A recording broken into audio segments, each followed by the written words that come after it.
सदा आगे बढ़ना चाहिए। और देखो, हमको कभी अवसाद की ओर नहीं जाना, तनाव की ओर, दबाव की ओर नहीं जाना, गलत प्रभाव की ओर नहीं जाना। हमारे जीवन में, हमारे प्रत्येक कर्म में, हमारे स्वभाव में दिव्यता आ जाए। परम पूज्य गुरुदेव जी महाराज का जो कथन है ना कि अच्छा काम चाहे कितनी भी बार बार इच्छा नहीं करना, अच्छा काम इच्छा न होने पर भी बार बार करो, और बुरा काम बार बार इच्छा हो, बार बार होने करो, लेकिन वो बुरा कर्म है उसको कभी भी नहीं करना चाहिए। ये सदा स्मरण रखना चाहिए। और भगवान ने हमको ऊपर उठने के लिए बनाया। बोलो, भगवान ने हमको किस लिए बनाया है? ऊपर उठने के लिए। ऊपर गलत मत समझ लेना, ऊपर उठने बोलो ऊपर उठा देंगे तुमको, वो वाला नहीं। मतलब ये है कि हाँ, मतलब ये है कि हम नीचे गिरे नहीं, हम पतित ना हो। हमको पतित से पावन बनाने के लिए भगवान ने यहाँ भेजा है। हमको नर से नारायण बनाने के लिए धरती पर भेजा है। हमको नारी से नारायणी बनने के लिए धरा पर भेजा है। हम भगवत स्वरूप होकर के, भगवती स्वरूप होकर के, देवत्व से, ऋषित्व से और शिवत्व से युक्त होकर के अपने जीवन को जी पाए, इसलिए धरती पर भेजा है। और भगवान का साक्षात उपदेश है, वेद भगवान का उपदेश है क्या कि उद्यानम पुरुषनाव ज्ञानम, उद्यानम के पुरुषनाव ज्ञानम। ऐ मनुष्य, मैंने तुझे धरती पर रोगी भोगी बनने के लिए नहीं भेजा, मैंने तुझे समस्या नहीं समाधान बनने के लिए भेजा है। तुझको उन्नति के लिए भेजा है, अवनति के लिए नहीं, दुर्गति के लिए नहीं, तुझको भेजा है प्रगति के लिए। ऐसा जीवन जिया चाहिए। और हमको पूरी प्रकृति से सीखना चाहिए। सूर्य से सीखो, चंद्रमा से सीखो, ग्रह नक्षत्र से सीखो, छोटी सी चींटी से सीखो और बड़े से हाथी से भी सीखो। है इसको लोग कहेंगे सुबह क्यों बोले चींटी का क्या काम है? आज तक आप में से कितने लोगों ने चींटी को सोते हुए देखा? बोलो, बोलो ना। चींटी विश्राम कर रही हो, छांव में पड़ी हो, ऐसा देखा क्या? जब भी आप उसको देखेंगे वो चलती हुई नजर आएगी। बोलो ना, चलती हुई नजर आएगी। कभी वो विराम नहीं करती, विश्राम नहीं करती। और हाथी का काम क्या है? वो भी जब चलता है तो रुकता नहीं। लोग कहते हैं ना, कुत्ते भौंकते रहते, हाथी अपनी चाल चलता है। बोलो, अरे बोलो तो इससे हम क्या सीख रहा है कि चाहे कुछ भी हो जाए, जब हमने गुरु का दामन पकड़ा है, हमको गुरु ने, हमको प्रकृति ने, हमको संस्कृति ने, हमको नियति ने जब चुना है कि राष्ट्र का कार्य करना है, गुरु का कार्य करना है, योग का, स्वधर्म का, स्वकर्म का आपको अनुष्ठान करना है, अपनी संस्कृति और सनातन की परंपरा को आगे करना है, तो चाहे कुछ भी हो जाए कभी पीछे मुड़ करके नहीं देखना। ये है योग। ऐसा। और अग्नि, हम जैसे आकर्षितत्व, जल का क्या स्वभाव है? बोलो, शीतलता। जल है तो कल है, जल है तो जीवन है, इसलिए हमको जल के समान सदा शीतल रहना चाहिए। अच्छे कार्यकर्ता का गुण क्या है? एक अच्छे संगठन का जो कर्ता धर्ता, उसका गुण क्या होना चाहिए? बोलो, शीतलता। शीतलता। घर परिवार, घर भी एक संस्थान है, घर भी एक, परिवार भी एक अनुष्ठान है। और घर परिवार में, बिजनेस व्यापार में क्या करना? बोलो, ठंडा ठंडा कूल कूल। बोलो, हाँ, ठंडा ठंडा कूल कूल, अनुकूल हो, परिस्थिति प्रतिकूल हो, लेकिन कभी डामाडोल नहीं होना, कभी भूल से भी भूल नहीं होनी चाहिए।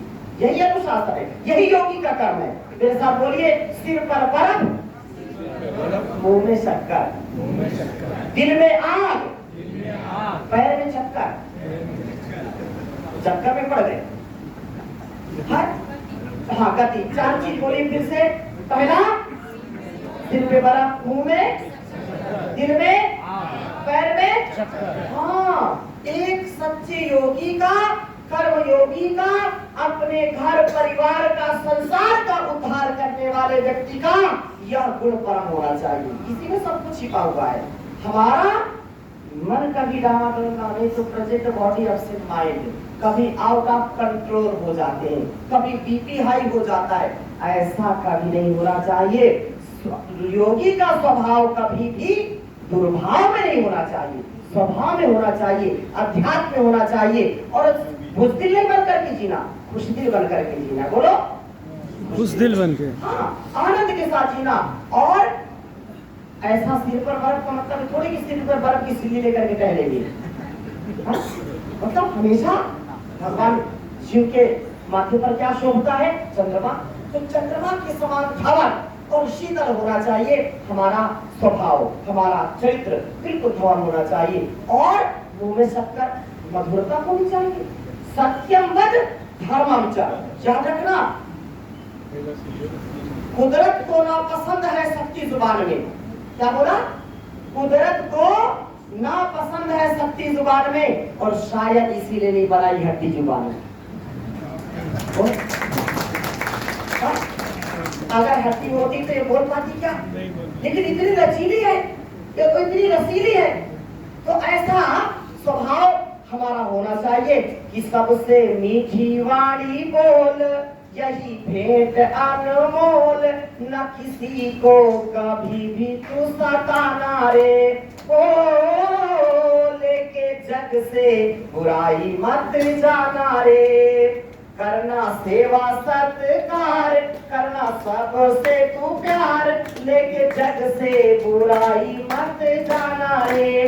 बंदे कभी बनना ना अभिमानी। कुछ लोग अभिमान करके बैठ जाते हैं। अच्छा, अभिमान किस बात का? अभिमान है किस बात का? ये तुम्हारा शरीर तुम्हारा है क्या? कहाँ से मिला? भगवान ने दिया ना। ये तन मन धन संसाधन इस जीवन किसने दिया?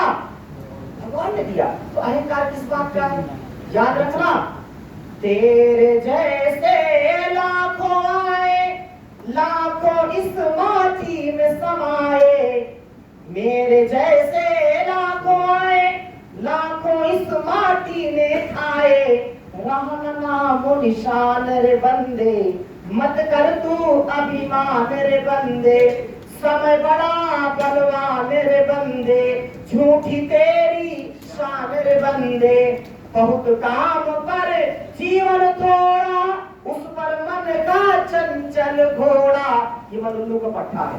हाँ, सीधा जाना है, किधर जाएगा? उधर जाएगा, दाएं बाएं जाएगा, और लक्ष्य तक नहीं जाएगा, नहीं पहुंच पाएगा, जीवन को व्यर्थ गवाएगा। लेकिन योगी ऐसा नहीं करता। वो जो टारगेट है, जो गुरु ने एक बार बोल दिया, तो गुरु का प्रिय आचरण करना ही योगी का परम कर्तव्य है। अपने योग के पथ से, वेद के पथ से, गुरु के पथ से, सेवा के पथ से कभी विचलित नहीं होता। इसलिए बहुत काम पर जीवन थोड़ा, उस पर मन का चंचल घोड़ा, सोच समझ नादान रे बंदे, मत कर तू अभिमान रे बंदे, झूठी तेरी शान रे बंदे, समय बड़ा बलवान रे बंदे। एक क्षण में अर्श से फर्श और फर्श से अर्श, हाँ, शून्य से शिखर और शिखर से, हाँ बिल्कुल, ऊपर वाला देता है तो बोलते छप्पर फाड़ के देता है, और लेता है तो दरवाजा भी उखाड़ देता है। इसलिए अहंकार किस बात का? हम बहुत बड़े ज्ञानी हो गए, 4 वेदों का ज्ञान हो गया, 6 दर्शन हो गए, 11 जो है उपनिषद हो गए, 18 पुराण का ज्ञान है, लेकिन अहंकार 7वें आसमान पर है। ऐसा ज्ञान किस काम का? जहाँ बुद्धि ना हो, विवेक ना हो, वैराग्य ना हो, सेवा ना हो, समर्पण ना हो, एक दूसरे का सत्कार ना हो, परोपकार ना हो, सदाचार ना हो, ऐसा ज्ञान किस काम का? याद रखना, वो भी एक बीमारी है। इसलिए हमको गुरु ने सिखाया है कि सब कुछ करना, लेकिन अहंकार मत करना।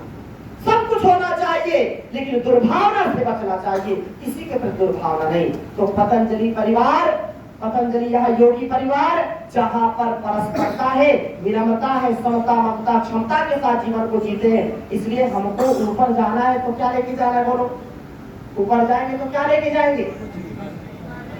खाली हाथ जाएंगे? समान हो गया? हाँ, क्या लेके जाएंगे? हाँ हाँ, साई बोले लेके जाएंगे। कितने किलो ले जाएंगे?